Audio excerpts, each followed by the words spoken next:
অনেক খোঁজাখুঁজির পর ফাইনালি দরদ মুভিটা আমি দেখে নিয়েছি। এই মাত্র দেখলাম দরদ মুভিটা। এবারে কেমন হয়েছে মুভিটা সেটাই বলবো। দেখুন, প্রথমত একটা কথা বলি, দরদ মুভিটা খুব একটা ভালো হয়নি। মানে মোটামুটি একটা মুভি বটে, মানে মুভিটা দেখার মতো মুভি বটে।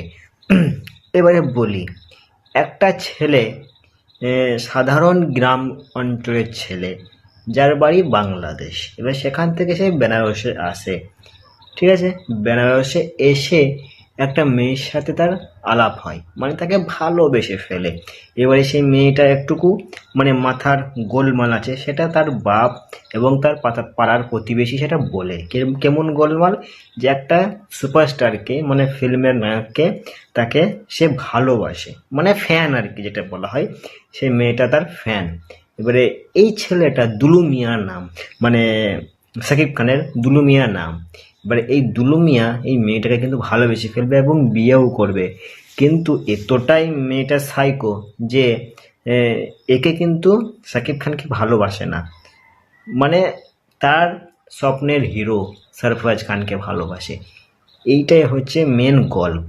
এবারে বলি, এবারে গল্পটা তো আমি একটুকু বললাম। এবার এর থেকেও যদি বেশি জানতে ইচ্ছা হয় আপনাদের, তাহলে কিন্তু মুভিটা আপনাদেরকে দেখতে হবে।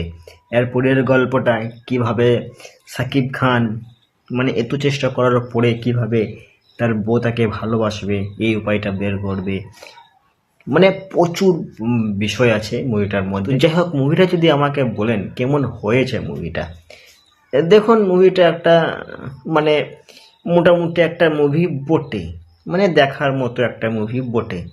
মানে অতটাও ভালো হয়নি, মানে সাধারণ একটা মুভি। ঠিক আছে, মানে শাকিব খান মেগাস্টার বলে মুভিটাকে আমি খুব ভালো বলে দেবো কখনোই নয়। মুভিটা মোটামুটি একটা মুভি, খুব ভালো হয়নি।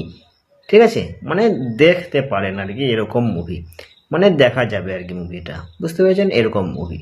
তো যাই হোক, ঠিকঠাক মুভি বটে। আর এখানে শাকিব খানের অ্যাক্টিং লেভেলটাও খুব সুন্দর ছিল, সব কিছুই ভালো ছিল। তো যাই হোক, আজকের মতো ভিডিও এখানেই শেষ করছি, তো বাই।